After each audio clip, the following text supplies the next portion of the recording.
Welcome to the video of my Salvador Dali painting. It's the first quirk painting I've done in a little while just because I've been focusing on mostly just getting through some commissions, but I really wanted to squeeze this one in soon because it's the last of my collection of 4 arte quirks. I had the modern Mona, my version of the Mona Lisa. I had Frida Kahlo, and then I had Van Gogh, and now I've got Salvador Dali as well to finish off the collection. This one was a prime example of how paintings don't always look very good as you're actually doing them. This one looked like a black slug for so long, but thankfully in the end he didn't quite look like a slug anymore. This is the reference photo I was copying from.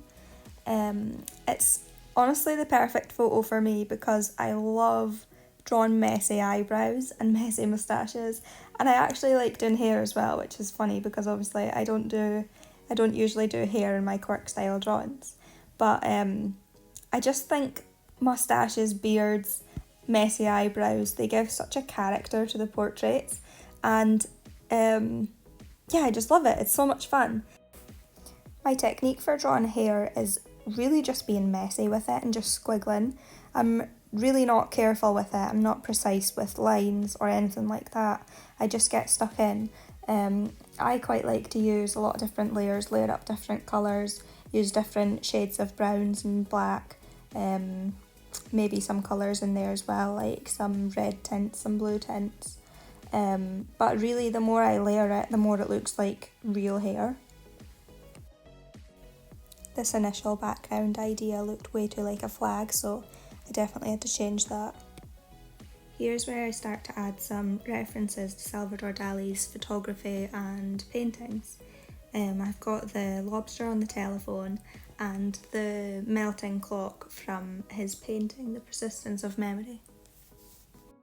The yellow and the orangey brown block colours, those shapes were actually taken from the cliffs in the top of that painting. Just kind of loose shape of them, just to give me a bit of inspiration for the background. You totally wouldn't know by looking at the painting that that's a reference to the cliffs in those paintings, but I think it's quite cool that it's kind of a bit of a hidden reference. I also use a lot of colours from his paintings in the background. That's kind of how I get my colour inspiration.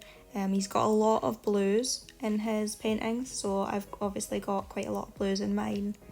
The yellow's pretty much just because I love yellow and it looks really good. And then the kind of dusky brown, browny orange colours. I know I'm an artist, I should really know all the fancy names for all these colours and different tones of colours, but I don't, so I need to get studying. So the browny orange just came out of his paintings as well. And then when I start adding the black and white stripes, it's just purely because I think it's really cool. I thought the painting has a bit of a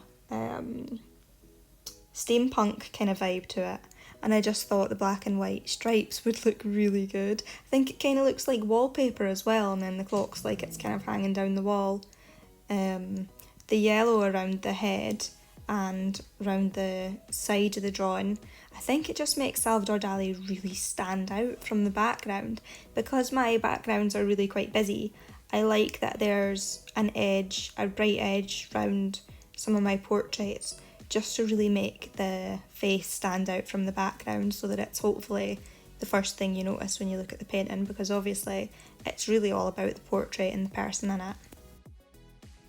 I've said it a million times, but I just love doing these quirk drawings. I just find them so much fun. It's so experimental, and especially after doing commissions. I still love doing commissions. I'm so grateful for getting them, but they're not as experimental. I'm more trying to please the person who's ordered it. Whereas with my quirks, I'm just free to be so expressive and free to experiment, and it's so much fun. I love it. Quality art prints of my Salvador Dali painting are available in my Etsy shop from sizes A5 all the way up to A2.